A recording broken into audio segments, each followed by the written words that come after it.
తిరుపతి జిల్లా చంద్రగిరిలో పశువుల పండగ సంబరంగా నిర్వహించారు. రాయలసీమ పౌరుషానికి ప్రతీకగా చేపట్టిన పోటీల్లో యువత సాహసం అందరినీ ఆకట్టుకుంది. ఈ సంప్రదాయ వీరక్రీడా రణరంగాన్ని తలపించింది. చంద్రగిరి కొత్త శానంబట్ల గ్రామంలో సంక్రాంతికి ముందే జల్లికట్టు వేడుకలు మొదలయ్యాయి. ఆంధ్ర, తమిళనాడు, కర్ణాటక నుంచి 200కు పైగా కోడిగిత్తలు తరలివచ్చాయి. మొదపటి ఏనుగుల్లా దూసుకొస్తున్న పశువులను నిలువరించేందుకు సాహస వీరులు ప్రాణాలకు తెగించారు.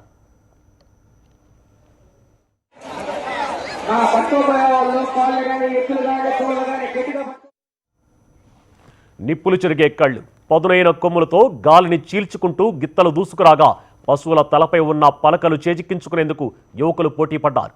ఈ సాహస క్రీడను తిలకించేందుకు ప్రజలు వేలాదిగా తరలిరావడంతో శానంబట్ల గ్రామం జనసంద్రంగా మారింది.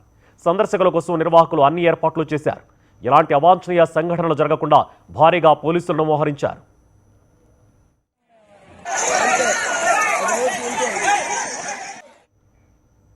తిరుపతి జిల్లాలో జల్లికట్టు ఉల్లాసంగా, ఉత్సాహంగా సాగుతోంది. పశువుల కొమ్ములకు కట్టిన బహుమతులను పట్టుకునేందుకు యువకులు పోటీలు పడ్డారు.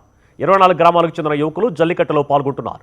ప్రతి ఏటా నూతన సంవత్సరం ప్రారంభమైన తర్వాత నెల రోజుల పాటు జల్లికట్టు నిర్వహించడం ఆనవాయితీగా వస్తోంది.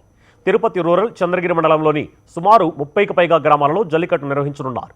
ఏడాది మొత్తం సుఖశాంతులతో ఉండాలని పశువుల పండుగను నిర్వహిస్తామంటున్నారు గ్రామస్తులు. తిరుపతి జిల్లాలో జరుగుతున్న జల్లికట్టుకు సంబంధించిన మరిన్ని వివరాలు మా ప్రతినిధి జగదీష్ అందిస్తారు. జల్లికట్టు ప్రారంభమైంది. సాధారణంగా నూతన సంవత్సరం ప్రారంభమైన వెంటనే ఈ జల్లికట్టును తిరుపతి రూరల్తో పాటు చంద్రగిరి మండలాలకు సంబంధించిన గ్రామస్తులందరూ కూడా నిర్వహిస్తూ ఉంటారు. ప్రస్తుతం ఒక కోలాహలంగా యువతీ యువకులందరూ కూడా ఈ జల్లికట్టులో ఎంతో ఉల్లాసంగా, ఉత్సాహంగా పాల్గొంటున్నారు. ముఖ్యంగా పశువుల కొమ్ములకు కట్టిన బహుమతులను పట్టుకునేందుకు యువకులు రకరకాల ప్రయత్నాలు చేస్తున్నారు. ముఖ్యంగా కొత్త శానంబట్లలో ప్రస్తుతం ఈ జల్లికట్టు జరుగుతోంది. చుట్టుపక్కల ఉన్న సుమారుగా 30కి పైగా గ్రామాల నుంచి పెద్ద ఎత్తున యువకులు తరలి రావడం జరిగింది. అలాగే యువతులు కూడా మిద్దెలపైన కూర్చొని ఎంతో ఆసక్తిగా ఈ జల్లికట్టును తిలకిస్తున్నారు. కొంతమంది యువకులు కొన్ని టీషర్ట్లు వేసుకోవడం జరిగింది.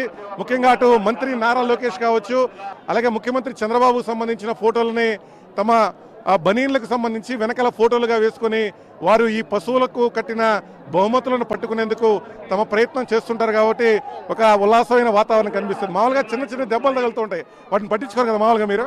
ఎవరు పట్టించుకోరన్న. చాలా సంతోషంగా, చాలా నిదానంగా, సంతోషంగా ఉంటారు. ఇబ్బంది ఏం లేదు. దాదాపు మా తాత ముత్తాతల కాలం నుండి వస్తుంది. ఇబ్బంది ఏం లేదు. చాలా ఘనంగా జరుగుతుంది. ఇబ్బంది ఏం లేదు.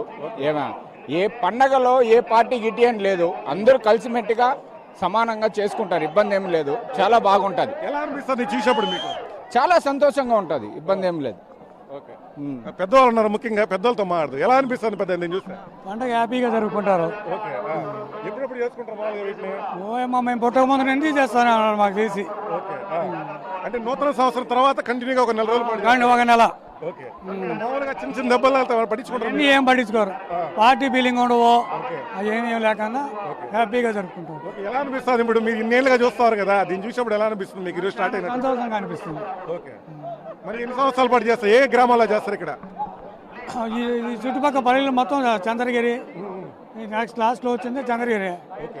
సంక్రాంతి అప్పుడు గంగొడ్డుపల్లి, మల్లయ్యపల్లి, దోర్నగమ్మాలు, రంగంపేట, ఒడ్డేపల్లి, మఠంపల్లి అవన్నీ చేస్తూనే ఉంటారు. ముఖ్యంగా సంక్రాంతి తర్వాత ఇటు రంగంపేటలో ప్రత్యేక ఆకర్షణగా జల్లికట్టు జరగబోతోంది. ఎందుకంటే సుమారుగా 10,000 మందికి పైగా యువకులు రంగంపేటలో జరిగే జల్లికట్టులో ఉల్లాసంగా, ఉత్సాహంగా పాల్గొంటూ ఉంటారు.